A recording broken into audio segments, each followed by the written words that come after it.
Friends, ഈ വീഡിയോയിൽ ഞാൻ നിങ്ങൾക്ക് വേണ്ടി പലരും അഭിമുഖീകരിക്കുന്ന കോമൺ ഹെൽത്ത് പ്രോബ്ലംസിനെ കുറിച്ചിട്ടാണ് പറഞ്ഞുതരാൻ പോകുന്നത്. ഞാൻ നിങ്ങൾക്ക് പ്രാക്ടിക്കൽ ഹോം റെമഡീസ് ആണ് പറഞ്ഞുതരാൻ പോകുന്നത്. ഇത് ആയുർവേദിക് സ്ക്രിപ്ചേഴ്സിൽ നിന്നും റെഫർ ചെയ്ത കാര്യങ്ങളാണ്. നിങ്ങളുടെ ഈ 4 ഹെൽത്ത് ഇഷ്യൂസും റൂട്ടിൽ നിന്ന് തന്നെ പറിച്ചു കളയാനുള്ള റെമഡീസ് ആണ് ഇവിടെ പറയുന്നത്. So let start. ആദ്യം ഞാൻ പറയാൻ പോകുന്നത് ഡാർക്ക് ലിപ്സിനെ കുറിച്ചാണ്. ചിലർക്കെല്ലാം നാച്ചുറലി ഡാർക്ക് ലിപ്സ് ആയിരിക്കും ഉണ്ടാവുക. എന്നാൽ മറ്റു ചിലർക്ക് അവരുടെ ലൈഫ് സ്റ്റൈൽ കാരണത്താൽ ഡാർക്ക് ലിപ്സ് ആയി മാറിയതായിരിക്കാം. നിങ്ങൾക്ക് ഇടയ്ക്കിടയ്ക്ക് നാവ് കൊണ്ട് ചുണ്ടു നനയ്ക്കുന്ന ശീലമുണ്ടെങ്കിൽ, ഇല്ലെങ്കിൽ നിങ്ങൾക്ക് സ്മോക്കിംഗ് ശീലമുണ്ടെങ്കിൽ, നിങ്ങളുടെ ലിപ്സ് സൺലൈറ്റിനോട് ഓവർ എക്സ്പോസ്ഡ് ആയിട്ട് ഇരിക്കുന്നുണ്ടെങ്കിൽ, നിങ്ങളുടെ ബോഡി ഹൈഡ്രേറ്റ് ചെയ്യുന്നതിൽ നിങ്ങൾ ശ്രദ്ധിക്കുന്നില്ല എങ്കിൽ, നിങ്ങൾ ചുണ്ടുകളിൽ എന്തെങ്കിലും കെമിക്കൽ കോസ്മെറ്റിക്സ് യൂസ് ചെയ്യുന്നുണ്ടെങ്കിൽ, ഇതെല്ലാം ചെയ്യുകയാണെന്നുണ്ടെങ്കിൽ നിങ്ങൾക്ക് ലിപ്സിൽ ഹൈപ്പർ പിഗ്മെന്റേഷൻ വരാൻ സാധ്യതയുണ്ട്. ഈ പിഗ്മെന്റഡ് ലിപ്സ് എന്നത് ഒരു ഹാംലെസ് കണ്ടീഷൻ ആണ്. ഇത് എക്സസ് മെലനിൻ കാരണമാണ് സംഭവിക്കുന്നത്. പക്ഷേ ഈ പിഗ്മെന്റേഷൻ എന്താ ചെയ്യാന്ന് വെച്ചാൽ നമ്മുടെ ചുണ്ടുകളെ ഡാർക്ക് കളറിലേക്ക് ചേഞ്ച് ചെയ്യാൻ സാധ്യതയുണ്ട്. നിങ്ങൾക്ക് നിങ്ങളുടെ ചുണ്ടുകളുടെ കളറിനെ ഒന്ന് റീസ്റ്റോർ ചെയ്തെടുക്കണം എന്നുണ്ടെങ്കിൽ, അതിന്റെ നാച്ചുറൽ ആയിട്ടുള്ള കളറിലേക്ക് തിരിച്ചു കൊണ്ടുവരണം എന്നുണ്ടെങ്കിൽ നിങ്ങൾ 3 കാര്യങ്ങൾ ചെയ്താൽ മതിയാകും. നിങ്ങൾ റെഗുലറായി നേവൽ ഓയിലിംഗ് ചെയ്യണം. ഇതെന്താണെന്ന് വെച്ചാൽ നിങ്ങൾ രാത്രി ഉറങ്ങുന്നതിന് മുമ്പ് നിങ്ങളുടെ നാഭിയിൽ, നേവലിൽ കുറച്ച് നെയ്യ് പുരട്ടണം. ആയുർവേദ പറയുന്നത് എന്താണെന്ന് വെച്ചാൽ നമ്മുടെ നേവലും നമ്മുടെ ലിപ്സും തമ്മിൽ ഒരു സട്ടിൽ കണക്ഷൻ ഉണ്ട്. അതുകൊണ്ട് രാത്രി കിടക്കുന്നതിന് മുമ്പ് നമ്മുടെ നേവലിനുള്ളിലേക്ക് കുറച്ച് ഗീ അപ്ലൈ ചെയ്യുക. ഇത് നിങ്ങളുടെ ലിപ്പ് ഹെൽത്തിന് ഒരു റൂട്ട് കോസ് ആയിട്ട് വർക്ക് ചെയ്യും. രണ്ടാമത്തെ കാര്യമാണ് എക്സ്ഫോലിയേഷൻ. അതിനോടൊപ്പം തന്നെ മൂന്നാമത്തെ കാര്യം ലിപ്പ് മാസ്ക് ആണ്. ശരി, എക്സ്ഫോലിയേഷനെ കുറിച്ച് പറഞ്ഞുതരാം. ലിപ്സിനെ നാച്ചുറൽ ആയിട്ട് എക്സ്ഫോലിയേഷൻ ചെയ്യണമെങ്കിൽ നിങ്ങളുടെ കയ്യിൽ 2 സാധനങ്ങൾ ഉണ്ടായാൽ മതി: തേനും ചെറുനാരങ്ങ നീരും. ഇത് രണ്ടും കൂടെ മിക്സ് ചെയ്തിട്ട് നിങ്ങളുടെ ലിപ്സിൽ അപ്ലൈ ചെയ്യുക. ഒരു 5-10 മിനിറ്റ് അങ്ങനെ ഇരിക്കുക. അതിനുശേഷം നിങ്ങളുടെ സ്വന്തം വിരലുകൾ ഉപയോഗിച്ചുകൊണ്ട് നിങ്ങളുടെ ചുണ്ടുകളെ ഒന്ന് സ്ക്രബ് ചെയ്യുക. ഹണി നമ്മുടെ ഡെഡ് സ്കിൻ സെല്ലുകളെല്ലാം റിമൂവ് ചെയ്യും. ലെമൺ ആണെന്നുണ്ടെങ്കിൽ പ്രൂവൺ മെലാനിൻ ഇൻഹിബിറ്റർ ആണ്. നിങ്ങളുടെ ലിപ്സിലെ സ്കിന്നെല്ലാം കുറച്ച് ഡെലിഗേറ്റഡ് ആയിട്ടുള്ള സ്കിന്നാണ്. അതുകൊണ്ട് വളരെ ജെന്റ്ലി വേണം ഈ മസാജിങ് എല്ലാം ചെയ്യാൻ. അവസാനം ചെയ്യേണ്ടത് നിങ്ങൾ ഒരു ലിപ്പ് മാസ്ക് അപ്ലൈ ചെയ്യണം. അതെങ്ങനെ ചെയ്യേണ്ടതെന്ന് പറഞ്ഞുതരാം. അതിന് വേണ്ട സാധനങ്ങൾ: നിങ്ങളുടെ കയ്യിൽ കുറച്ച് മഞ്ഞൾപ്പൊടി വേണം, കുറച്ച് റോസ് വാട്ടർ അതിലേക്ക് മിക്സ് ചെയ്യുക, അതിൽ കുറച്ച് മലായി കൂടെ ചേർക്കുക. ഇനി നിങ്ങളുടെ കയ്യിൽ മലായി ഇല്ല എങ്കിൽ അതിന് പകരം കുറച്ച് പാല് മിക്സ് ചെയ്യുക. ലിപ്പ് ലൈറ്റ്നറായിട്ട് വർക്ക് ചെയ്യുന്ന ഇഫക്റ്റീവ് ആയിട്ടുള്ള ഇൻഗ്രീഡിയൻസ് ഈ 3 സാധനങ്ങളിലും ഉണ്ട്. ഇത് നല്ലപോലെ മിക്സ് ചെയ്തതിന് ശേഷം നിങ്ങളുടെ ചുണ്ടുകളിൽ ഒരു ലിപ്പ് മാസ്ക് ആയിട്ട് അപ്ലൈ ചെയ്യുക. ഒരു 10-20 മിനിറ്റ്സ് അങ്ങനെ വെച്ചതിന് ശേഷം തണുത്ത വെള്ളം കൊണ്ട് കഴുകി കളയുക. ഈ 2 കാര്യങ്ങൾ നിങ്ങൾ റെഗുലറായിട്ട് ചെയ്യുകയാണെന്നുണ്ടെങ്കിൽ നിങ്ങളുടെ ലിപ്സ് ഹെൽത്തി ആയിട്ട് മാറും. മാത്രമല്ല, ലിപ്സിന്റെ നാച്ചുറൽ കളർ തിരിച്ചു കിട്ടും. ഫ്രണ്ട്സ്, ഇടയിൽ നിങ്ങളോടൊരു കാര്യം പറയട്ടെ. നമ്മൾക്ക് എപ്പോഴും നമ്മുടെ മനസ്സിനകത്ത് ഒരു ടെൻഷൻ, ഒരു ഉത്കണ്ഠ, എന്തെങ്കിലും ഒരു സ്ട്രെസ് ഇത് നടന്നുകൊണ്ടേയിരിക്കുകയാണെന്നുണ്ടെങ്കിൽ നമ്മുടെ ജീവിതത്തെ പിന്നെ നമുക്ക് എൻജോയ് ചെയ്യാനേ കഴിയില്ല. ജീവിതത്തിൽ നമുക്ക് ഒരു കാര്യവും ചെയ്യുവാനേ കഴിയില്ല. ഈ ഉത്കണ്ഠ അഥവാ വറി അത് നമ്മുടെ ജീവിതത്തെ കാർന്നു തിന്നുന്ന ഒരു ശത്രുവാണ്. ഈ ഉത്കണ്ഠ നമ്മുടെ ജീവിതത്തെ തന്നെ താളം തെറ്റിക്കാതിരിക്കുവാൻ നമുക്ക് എന്തെങ്കിലും ഒരു പ്രിക്കോഷൻ എടുക്കുവാൻ കഴിയുമോ? തീർച്ചയായിട്ടും കഴിയും. അതിനായി നമ്മളെ ഉത്കണ്ഠയിൽ നിന്ന് രക്ഷപ്പെടാനുള്ള ഒരു പുസ്തകം വളരെയധികം ഹെൽപ്പ് ചെയ്യും. പുസ്തകം ഏതാണെന്നോ? How to stop worrying and start living. ഇത് മലയാളത്തിൽ നിങ്ങൾക്ക് ഓഡിയോ ബുക്കായിട്ട് ഇപ്പോൾ കുക്കു FM-ൽ അവൈലബിൾ ആണ്. ഞാൻ ഇന്നലെ കേട്ടേയുള്ളൂ ഈ പുസ്തകം. സോ നമ്മുടെ ടെൻഷൻ, നമ്മുടെ വറിയിങ് ഇതെല്ലാം സ്റ്റോപ്പ് ചെയ്യുവാൻ വേണ്ടിയിട്ട് ഈ പുസ്തകം ഞാൻ നിങ്ങൾക്ക് സജസ്റ്റ് ചെയ്യുകയാണ്. കാരണം ജീവിതത്തിൽ ഉത്കണ്ഠ നീക്കം ചെയ്തില്ലെങ്കിൽ നിങ്ങളുടെ ബാക്കി സ്കില്ലുകളും കോൺഫിഡൻസ് എല്ലാം ഡൗണിലേക്ക് പോകും. അതുകൊണ്ട് ഈ ഓഡിയോ ബുക്ക് കുക്കു FM-ൽ നിന്ന് ഉടനെ തന്നെ കേൾക്കൂ.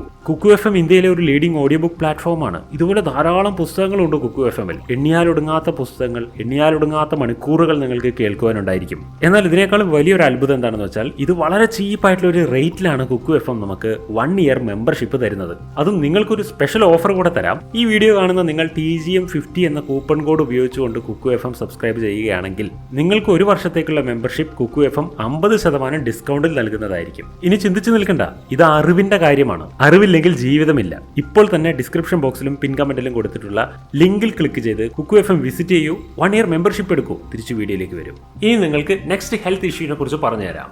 അതായത് സ്നോറിങ്, കൂർക്കം വലി. ഒരു സൗണ്ട് സ്ലീപ്പ് എന്നത് എല്ലാവർക്കും ഇഷ്ടമുള്ള കാര്യമാണ്. പക്ഷെ സ്ലീപ്പിൽ സൗണ്ട് വന്നുകൊണ്ടിരിക്കുകയാണെങ്കിൽ അത് എല്ലാവർക്കും ഇഷ്ടപ്പെടില്ല. അതായത് കൂർക്കം വലി ആർക്കും ഇഷ്ടമല്ല. രാത്രിയിൽ നമ്മൾ കൂർക്കം വലിക്കുന്നുണ്ടെങ്കിൽ നമ്മുടെ ഒപ്പം കിടക്കുന്നവർക്ക് വലിയ ബുദ്ധിമുട്ടാണ്. ശരി, ഒപ്പം കിടക്കുന്നവർക്ക് ബുദ്ധിമുട്ടാണെന്ന് മാത്രമല്ല, സ്നോറിങ് ഒരു ആരോഗ്യകരമായിട്ടുള്ള ശീലമല്ല. നിങ്ങളുടെ ശരീരത്തിന് ശരിക്കും ഓക്സിജൻ ഇൻഹെയിൽ ചെയ്യാൻ പറ്റാതെ വരുന്ന ഒരു വിഷമാവസ്ഥയാണ് വാസ്തവത്തിൽ ഈ കൂർക്കം വലിക്കുന്നത്. ആർക്കും ഈ കൂർക്കം വലി പൊതുവെ ഇഷ്ടമല്ല. എന്നാൽ എങ്ങനെയാണ് ഈ കൂർക്കം വലി മാറ്റിയെടുക്കുക? ഇതിനെക്കുറിച്ചാണ് കൂടുതലും പേർക്ക് അറിയാത്തൊരു കാര്യം. എന്നാൽ നമുക്കൊന്ന് ശ്രമിച്ചു നോക്കാം. നിങ്ങൾക്ക് ഞാൻ കുറച്ച് ഈസി ആയിട്ടുള്ള സ്റ്റെപ്സ് പറഞ്ഞുതരാം. സ്റ്റഡീസ് എന്താണ് പറയുന്നതെന്ന് വെച്ചാൽ, ഈ സ്നോറിങ് ആർക്കെല്ലാമാണ് വരുന്നതെന്നോ? നിങ്ങൾക്ക് എക്സസ് ഫാറ്റ് ഉണ്ടെങ്കിൽ സ്നോറിങ് ഉണ്ടാവാൻ സാധ്യതയുണ്ട്. നിങ്ങൾക്ക് ഡബിൾ ചിൻ ഉണ്ടെങ്കിൽ സ്നോറിംഗ് ഉണ്ടാവാൻ സാധ്യതയുണ്ട്. എന്നാൽ ഇതൊക്കെ മാറ്റിയെടുക്കാൻ ചില സ്റ്റെപ്സ് നമ്മൾ ഫോളോ ചെയ്യണം. ഒന്നാമത്തെ കാര്യം, നിങ്ങൾ മലർന്നു കിടന്ന് ഉറങ്ങുന്ന ആളാണെന്നുണ്ടെങ്കിൽ നിങ്ങളുടെ നാവിന്റെ ആന്തരികമായിട്ടുള്ള ഒരു ഭാഗം നിങ്ങളുടെ ശ്വസന നാളത്തിന്റെ ബാക്ക് വാളിൽ പോയിട്ട് ജാം ആവും. അപ്പോൾ എന്താണ് സംഭവിക്കുക? ശ്വസനം സ്മൂത്ത് അല്ലാതെയാകും. അത് കാരണത്താൽ നിങ്ങൾക്ക് സ്നോറിംഗ് ഉണ്ടാകാം. അപ്പൊ നിങ്ങൾ എന്ത് ചെയ്യണമെന്ന് വെച്ചാൽ, ഉറങ്ങുന്ന സമയത്ത് മലർന്നു കിടന്നുറങ്ങാതെ സൈഡിലേക്ക് ചെരിഞ്ഞ് കിടന്നുറങ്ങുക. അതും പ്രിഫർ ചെയ്യുന്നത് ഇടതുവശം ചെരിഞ്ഞ് കിടന്നുറങ്ങുക എന്നുള്ളതാണ്. അതുപോലെ തന്നെ എക്സ്പേർട്ടുകൾ പറയുന്ന ഒരു കാര്യം എന്താണെന്നറിയോ? നിങ്ങൾ ആൽക്കഹോൾ കൺസ്യൂം ചെയ്യുന്ന ഒരാളാണെന്നുണ്ടെങ്കിൽ നിങ്ങൾക്ക് കൂർക്കം വലിക്കുന്ന ശീലം കൂടുതലായിട്ട് ഉണ്ടാകും എന്നുള്ളതാണ്. അതുപോലെ നിങ്ങൾ അധികമായിട്ട് ചായ കുടിക്കുന്ന ആളാണെന്നുണ്ടെങ്കിൽ നിങ്ങൾക്ക് സ്നോറിംഗ് ഉണ്ടാകാം. ആയുർവേദ പറയുന്നത് എന്താണെന്ന് വെച്ചാൽ, എർത്ത് എലമെന്റിന്റെയും എയർ എലമെന്റിന്റെയും ഒരു ഇംബാലൻസ് കാരണമാണ് കൂർക്കം വലി ഉണ്ടാകുന്നത് എന്നാണ്. ഈ ഒരു ഇംബാലൻസിങ് ഇല്ലാതെയാക്കാൻ വേണ്ടി സൊല്യൂഷനായിട്ട് ആയുർവേദ പറയുന്നത് നസ്യമാണ്. ഇത് നിങ്ങൾ റെഗുലറായി ചെയ്യുകയാണെന്നുണ്ടെങ്കിൽ സ്നോറിംഗ് റെഡ്യൂസ് ആവും. അതുപോലെ തന്നെ വേറൊരു ഐഡിയ പറഞ്ഞു തരാം, അതാണ് ആന്റി സ്നോറിംഗ് ടീ. ഇതെങ്ങനെയാണ് ഉണ്ടാക്കുക എന്ന് പറഞ്ഞു തരാം. ആദ്യം കുറച്ച് വെള്ളം എടുത്ത് അടുപ്പത്ത് തിളപ്പിക്കാൻ വെക്കുക. അതിലേക്ക് കുറച്ച് ചതച്ച ഇഞ്ചി ഇടുക. അതിലേക്ക് ഒരു 2 പീസ് ഗ്രാമ്പു ചതച്ചിടാം. 1 ടീസ്പൂൺ മഞ്ഞൾപ്പൊടി ചേർക്കാം. കുറച്ച് കുരുമുളകും ചതച്ചിടാം. അതിനുശേഷം അത് നല്ലപോലെ വെട്ടിത്തിളച്ച ശേഷം അത് ചൂടാറിയ ശേഷം നമുക്ക് കുടിക്കാവുന്നതാണ്. കുറച്ചു മുമ്പ് പറഞ്ഞു തന്ന നസ്യവും അതുപോലെ തന്നെ ഈ ഒരു ആന്റി സ്നോറിംഗ് ടീയും നിങ്ങൾ റെഗുലറായി യൂസ് ചെയ്ത് കഴിഞ്ഞാൽ സ്നോറിംഗ് ഡൗൺ ആകും. അടുത്ത പ്രശ്നമാണ് ബാഡ് ബ്രെത്ത്, വായ്നാറ്റം. നിങ്ങൾ ആരോടെങ്കിലും സംസാരിക്കുന്ന സമയത്ത് നിങ്ങളുടെ ബാഡ് ബ്രെത്ത് കാരണത്താൽ നിങ്ങളിൽ നിന്ന് ആളുകൾ അകലം പ്രാപിക്കുന്നുവെങ്കിൽ അതിനേക്കാൾ വലിയൊരു നാണക്കേട് പിന്നെ പറയാനില്ലല്ലോ. നിങ്ങളുടെ വായ്നാറ്റത്തിനുള്ള പ്രധാനപ്പെട്ട ഒരു കാരണം നിങ്ങളുടെ പോർ ഡെന്റൽ ഹൈജീനാണ്. ചില കാര്യങ്ങൾ നമ്മൾ ശ്രദ്ധിക്കണം. നമ്മളെപ്പോഴും പല്ല് തേക്കുന്നത് വളരെ ഫാസ്റ്റായിട്ട് ചെയ്യരുത്. അതുപോലെ പല്ല് തേച്ച് നാവും കൂടെ ക്ലീൻ ചെയ്യുന്ന സ്വഭാവം ഇത് തീർച്ചയായിട്ടും നമുക്കുണ്ടാകണം. നമ്മൾ പല്ല് ക്ലീൻ ചെയ്യുന്നത്, നാവ് ക്ലീൻ ചെയ്യുന്നതെല്ലാം വളരെ കെയർഫുൾ ആയിട്ട് ചെയ്യേണ്ട കാര്യങ്ങളാണ്. കാരണം നമ്മുടെ ഉദ്ദേശം വൃത്തിയാവലാണ്. റെഗുലറായിട്ട് ദിവസം 2 നേരം നമ്മൾ നമ്മുടെ പല്ലും നാവെല്ലാം ക്ലീൻ ചെയ്യുന്നില്ല എങ്കിൽ അവിടെ ധാരാളം ബാക്ടീരിയസ് പെരുകും. ഇതെല്ലാം ബാഡ് ബ്രെത്തിന് കാരണമാകും.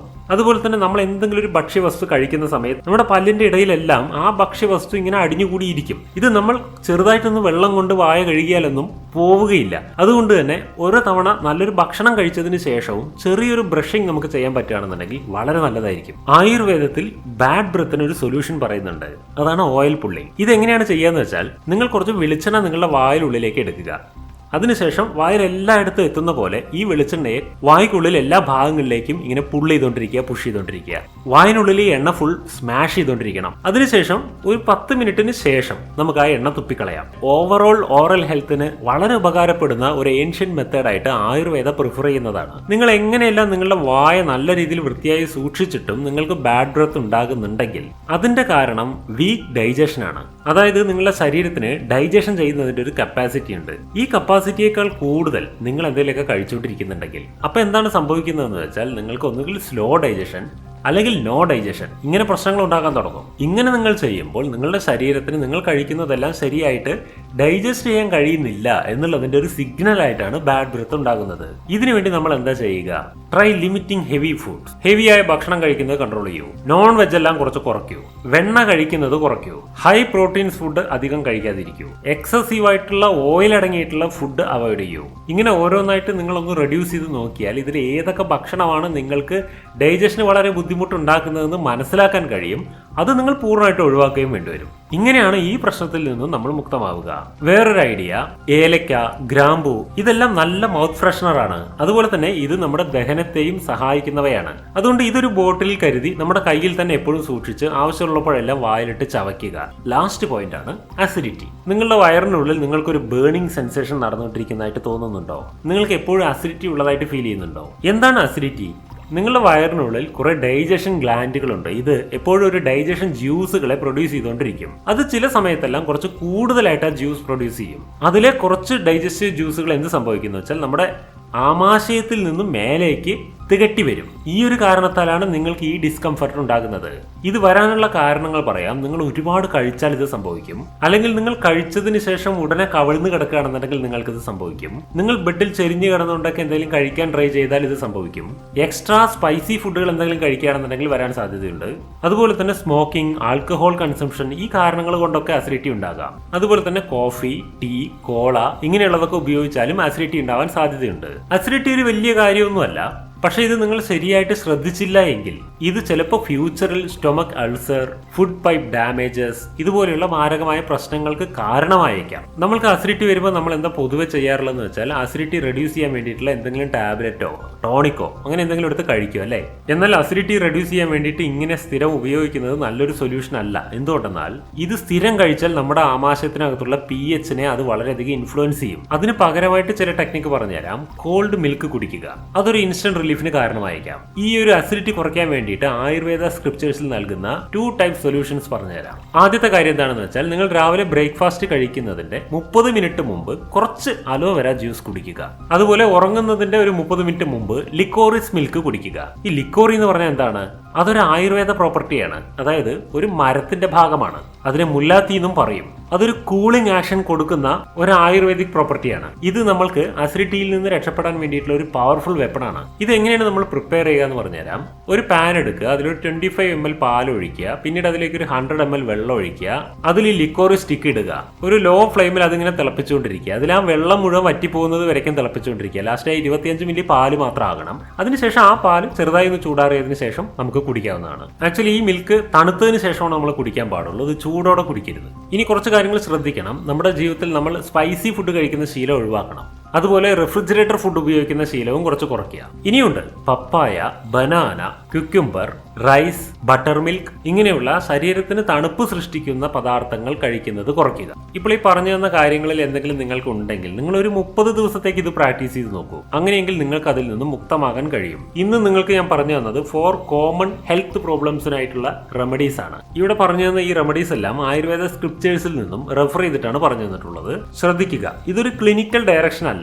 എന്നാൽ ആയിരക്കണക്കിന് ആളുകൾ ആയിരക്കണക്കിന് വർഷങ്ങളായിട്ട് അവരുടെ ജീവിതത്തിൽ പ്രാക്ടീസ് ചെയ്ത് വന്ന ഒരുപാട് റിസൾട്ട് കിട്ടിയിട്ടുള്ള റെമഡീസ് ആണ്. ഇത് നിങ്ങളൊന്ന് ട്രൈ ചെയ്ത് നോക്കൂ. ഈ പറഞ്ഞ 4 പ്രോബ്ലംസിനും കറക്റ്റ് ആയിട്ടുള്ള പ്രോപ്പർ ആയിട്ടുള്ള റെമഡീസ് ആണ് ഈ പറഞ്ഞു തന്നത്. ഈ വീഡിയോ നിങ്ങൾക്ക് ഇഷ്ടമായെങ്കിൽ ഈ വീഡിയോയ്ക്ക് ഒരു ലൈക്ക് കൊടുക്കുക, വീഡിയോ നിങ്ങളുടെ ഫ്രണ്ട്സ് ആൻഡ് റിലേറ്റീവ്സിന് ഷെയർ ചെയ്ത് കൊടുക്കുക, വീഡിയോയിൽ കമന്റ് ഇടുക. മാത്രമല്ല നമ്മുടെ ചാനൽ ഒന്ന് സബ്സ്ക്രൈബ് ചെയ്യുക. മറ്റൊരു വീഡിയോയിൽ നമുക്ക് വീണ്ടും കാണാം.